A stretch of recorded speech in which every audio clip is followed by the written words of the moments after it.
Have people in Japan forgotten how to smile? You might have read in a lot of publications that the Japanese have been going to smile coaches in order to learn how to smile again, having supposedly forgotten how to do so during the pandemic. This was an article that you saw all over the place. Many people in Japan are seeking a refresher course in something that should come naturally. Smiling.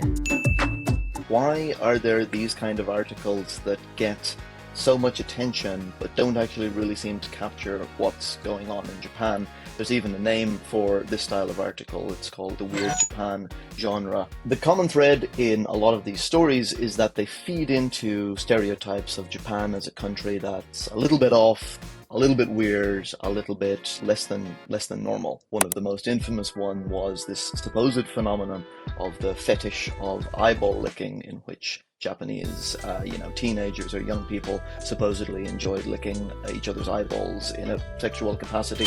It was complete fiction. It was traced back and it was debunked, but not before it had traveled halfway across the world. You can think back to other, more famous examples as well, the urban legend of panty vending machines that dispense underwear.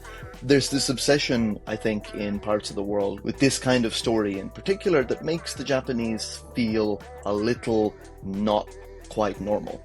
Another quite famous example of this was the rent-a-family, so this supposed phenomenon in which people would rent out families because they were lonely. That phenomenon was featured in an award-winning story in the New Yorker in 2018 that was later debunked as being essentially built almost entirely on fraud. Everyone latches onto this because they want to believe that this is the kind of society that Japan is. A lot of people, including myself in Japan, were kind of scratching their heads because this is not a service that I know anyone has gone to. It is a legitimate service, but the school that most people cite in their articles has only taught about 4,000 people how to smile in the 6 years or so that it's been running. To put that in perspective, it's the same number of people who go to the South Pole from America as a percentage of the population every year. But you don't see too many articles in Japanese media talking about how Americans are suddenly flocking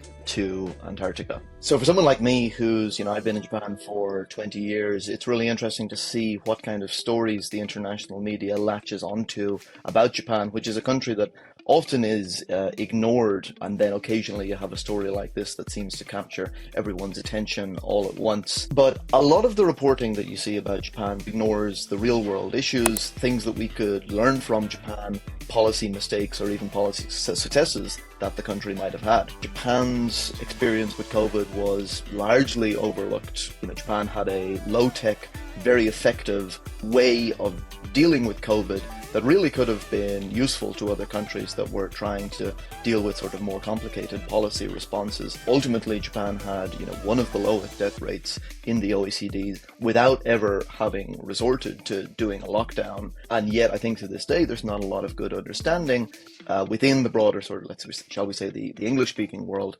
about why that is and what lessons that could have for inevitably the next pandemic that's going to come along.